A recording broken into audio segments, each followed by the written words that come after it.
ध्यानदास Prajapati study corner में आपका स्वागत है। भारत का संविधान, इसके अंतर्गत हम आज भारत में उपराष्ट्रपति कौन बन सकता है, कि क्या योग्यताएं होती हैं और उपराष्ट्रपति का निर्वाचन या चुनाव कैसे होता है, कौन सा व्यक्ति उपराष्ट्रपति बन सकता है, इस विषय पर हम चर्चा करने के लिए उपस्थित हैं। हम चर्चा प्रारंभ करें इससे पहले आपसे एक अनुरोध है कि यदि आप चैनल में नए हैं तो चैनल को सब्सक्राइब अवश्य करें, वीडियो को लाइक करें, शेयर करें और वीडियो के अंत तक बने रहें। वीडियो में जो बातें आई हैं उनको ध्यानपूर्वक सुनें और कमेंट बॉक्स में कमेंट अवश्य करें, अपने विचार लिखें। तो हम बिना देर किए और इस विषय पर चर्चा करते हैं। जो भारत का संविधान है, इसमें संघ कार्यपालिका के अंतर्गत अनुच्छेद 63 में भारत का उपराष्ट्रपति नाम से यह स्पष्ट किया गया कि भारत का एक उपराष्ट्रपति होगा। अनुच्छेद 64 में यह प्रावधान है, उपराष्ट्रपति का राज्यसभा का पदेन सभापति होना। यह आवश्यक है, उपराष्ट्रपति राज्यसभा का पदेन सभापति होगा और अन्य कोई लाभ का पद धारण नहीं करेगा। परंतु जिस किसी अवधि के दौरान उपराष्ट्रपति अनुच्छेद 65 के अधीन, जो आगे आएगा, राष्ट्रपति के रूप में कार्य करता है या राष्ट्रपति के कृत्यों का निर्वहन करता है, उस अवधि के दौरान वह राज्यसभा के सभापति के पद के कर्तव्यों का पालन नहीं करेगा और वह अनुच्छेद 97 के अधीन राज्यसभा के सभापति को संदेय वेतन भत्ते का हकदार नहीं होगा, अर्थात एक साथ दो लाभ नहीं ले सकेंगे। अनुच्छेद 65 में प्रावधान है कि राष्ट्रपति के पद में आकस्मिक रिक्ति के दौरान, यानी खालीपन के दौरान या उसकी अनुपस्थिति में उपराष्ट्रपति का राष्ट्रपति के रूप में कार्य करना या उसके कृत्यों का निर्वहन। इसके लिए 3 बिंदु हैं। पहला है राष्ट्रपति की मृत्यु, पद त्याग या पद से हटाए जाने या अन्य कारण से उसके पद में हुई रिक्ति की दशा में उपराष्ट्रपति उस तारीख तक राष्ट्रपति के रूप में कार्य करेगा जिस तारीख को ऐसी रिक्ति को भरने के लिए इस अध्याय के उपबंधों के अनुसार निर्वाचित तथा नया राष्ट्रपति अपना पद ग्रहण करता है। बिंदु क्रमांक 2 पर कहा गया है, जब राष्ट्रपति अनुपस्थिति, बीमारी या अन्य किसी कारण से अपने कृत्यों का निर्वहन करने में असमर्थ है, तब उपराष्ट्रपति उस तारीख तक उसके कृत्यों का निर्वहन करेगा जिस तारीख को राष्ट्रपति अपने कर्तव्यों को फिर से संभालता है। तीसरा बिंदु है, उपराष्ट्रपति को उस अवधि के दौरान और उस अवधि के संबंध में जब वह राष्ट्रपति के रूप में इस प्रकार कार्य कर रहा है या उसके कृत्यों का निर्वहन कर रहा है, राष्ट्रपति की सभी शक्तियां और उन्मुक्तियां होंगी तथा वह ऐसी उपलब्धियों, भत्तों और विशेषाधिकारों का जो संसद विधि द्वारा अवधारित करे और जब तक इस निमित्त इस प्रकार उपबंध नहीं किया जाता है, तब तक ऐसी उपलब्धियों, भत्तों और विशेषाधिकारों का जो दूसरी अनुसूची में विनिर्दिष्ट है हकदार होगा। अनुच्छेद 66 में व्यवस्था है उपराष्ट्रपति के निर्वाचन के बारे में, अर्थात चुनाव के बारे में। इसमें 4 बिंदु हैं।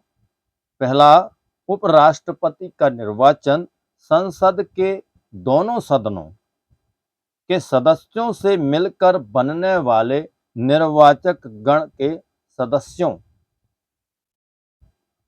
द्वारा आनुपातिक प्रतिनिधित्व पद्धति के अनुसार एकल संक्रमणीय मत द्वारा होगा और ऐसे निर्वाचन में मतदान गुप्त होगा।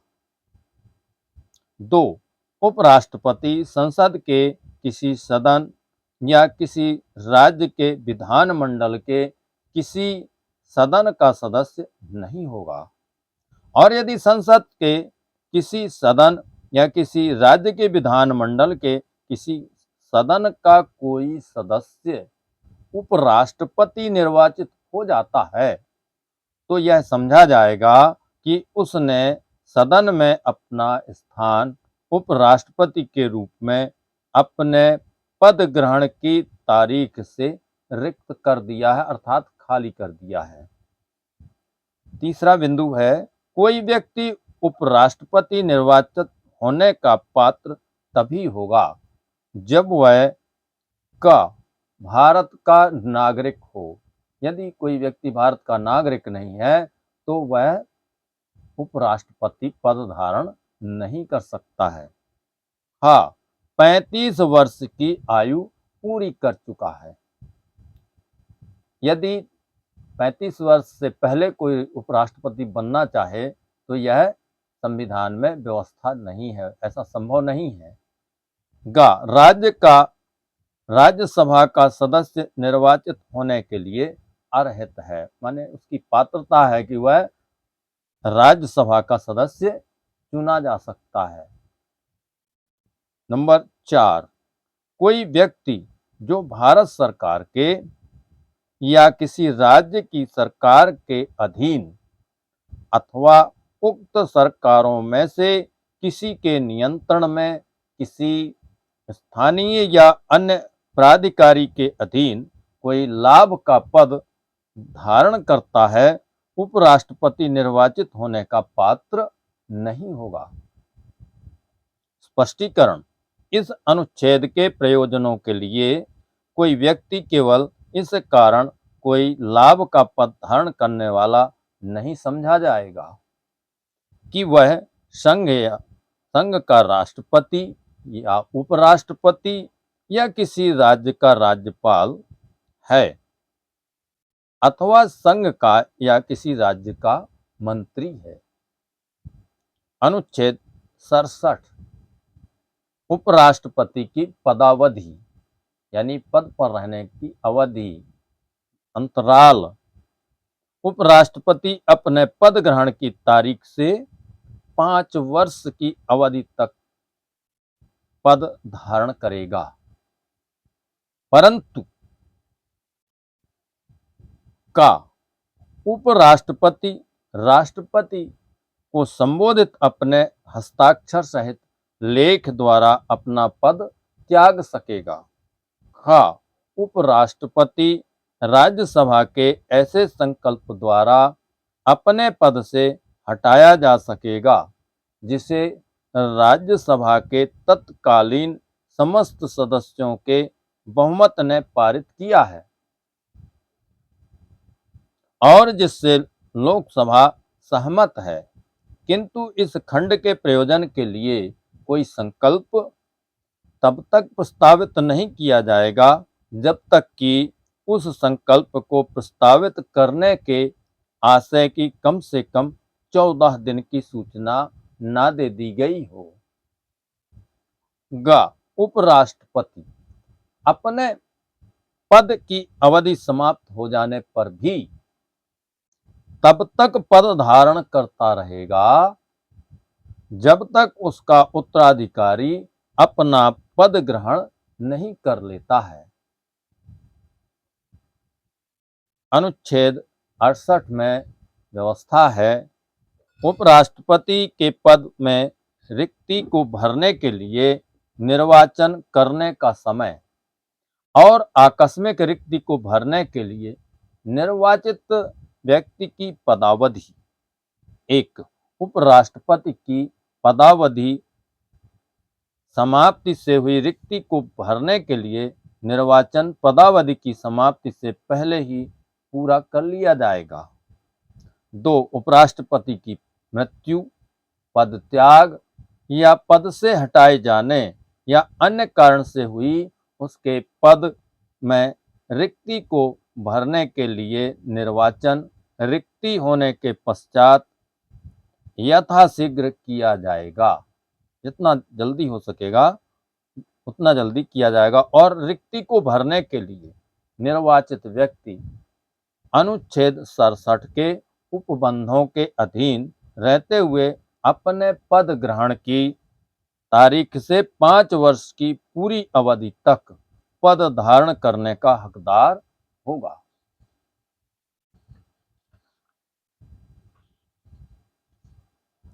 अनुच्छेद 69, उपराष्ट्रपति द्वारा शपथ या प्रतिज्ञान। प्रत्येक उपराष्ट्रपति अपना पद ग्रहण करने से पहले राष्ट्रपति अथवा उसके द्वारा इस निमित्त नियुक्त किसी व्यक्ति के समक्ष निम्नलिखित प्रारूप में शपथ लेगा या प्रतिज्ञान करेगा और उस पर अपने हस्ताक्षर करेगा। अर्थात मैं अमुक ईश्वर की शपथ लेता हूँ या सत्यनिष्ठा से प्रतिज्ञान करता हूँ कि मैं विधि द्वारा स्थापित भारत के संविधान के प्रति सच्ची श्रद्धा और निष्ठा रखूँगा, जिस पद को मैं ग्रहण करने वाला हूँ उसके कर्तव्यों का श्रद्धापूर्वक निर्वहन करूँगा। अनुच्छेद 70 में अन्य आकस्मिकताओं में राष्ट्रपति के कृत्यों का निर्वहन। संसद ऐसी किसी आकस्मिकता में जो इस अध्याय में उपबंधित नहीं है, राष्ट्रपति के कृत्यों के निर्वहन के लिए ऐसा उपबंध कर सकेगी जो वह ठीक समझे।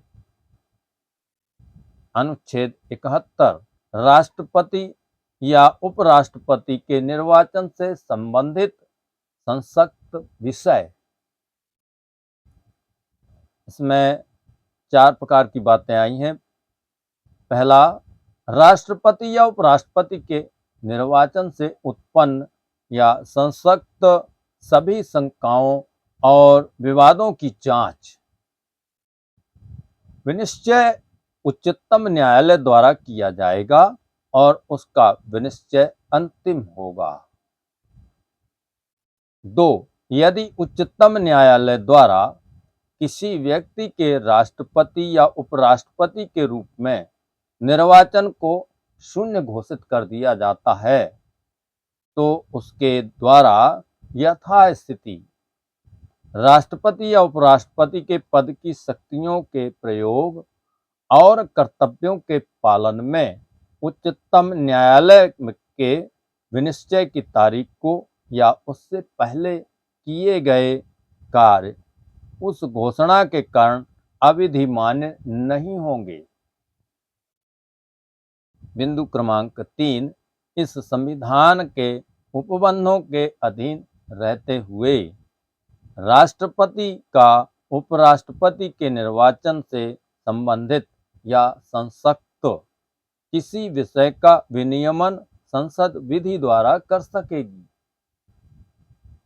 नंबर 4, राष्ट्रपति या उपराष्ट्रपति के रूप में किसी व्यक्ति के निर्वाचन को उसे निर्वाचित करने वाले निर्वाचक गण के सदस्यों में किसी भी कारण से विद्यमान किसी रिक्ति के आधार पर प्रश्नगत नहीं किया जाएगा।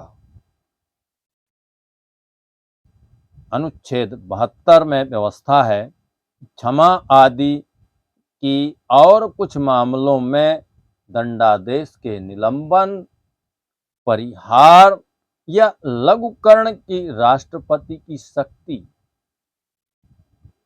इसमें 3 खंड हैं। पहला, राष्ट्रपति को किसी अपराध के लिए सिद्ध दोष ठहराए गए किसी व्यक्ति के दंड को क्षमा, उसका प्रतिलंबन, विराम या परिहार करने की अथवा दंडादेश के निलंबन, परिहार या लघुकरण की का उन सभी मामलों में जिनमें दंड या दंडादेश सेना न्यायालय ने दिया है। खा, उन सभी मामलों में जिनमें दंड या दंडादेश ऐसे विषय संबंधी किसी विधि के विरुद्ध अपराध के लिए दिया गया है जिस विषय तक संघ की कार्यपालिका शक्ति का विस्तार है। गा, उन सभी मामलों में जिनमें दंडादेश मृत्यु दंडादेश है, शक्ति होगी। बिंदु क्रमांक 2, खंड 1 के उपखंड का की कोई बात संघ के सशस्त्र बलों के किसी ऑफिसर की सेना न्यायालय द्वारा पारित दंडादेश के निलंबन, परिहार या लघुकरण की विधि द्वारा प्रदत्त शक्ति या प्रभाव नहीं डालेगी। नंबर 3, खंड 1 के उपखंड गा की कोई बात तत्समय प्रवृत्त किसी विधि के अधीन किसी राज्य के राज्यपाल द्वारा प्रयोक्तव्य मृत्यु दंडादेश के निलंबन, परिहार या लघुकरण की शक्ति पर प्रभाव नहीं डालेगी। इस तरह आज हमने अभी ये उपराष्ट्रपति के विषय में वाचन किया।